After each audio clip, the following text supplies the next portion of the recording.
ang kapalit ng mga proyektong di matapos. Mayaman ang lupang sinilangan, pero bakit gutom pa rin ang mamamayan? Sa bawat batang umiiyak, sa bawat pamilyang naghihirap, may mga kamay na dapat managot. Sa salaping dapat ay sa bayan umabot.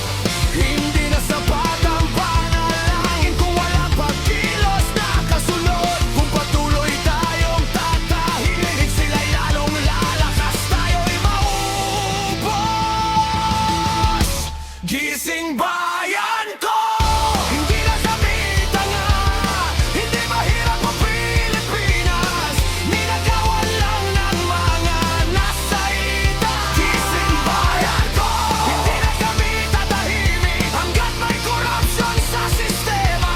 Hindi kami titigil sa pagsiga. Korupsyon! Kasakiman!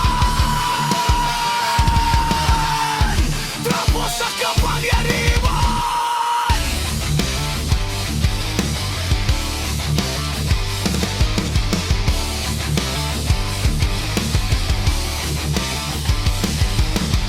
Hindi kami produkto ng takot, kami ang bunga ng galit at pag-asa. Kapag nagising ang mamamayan, walang trono ang hindi bababa.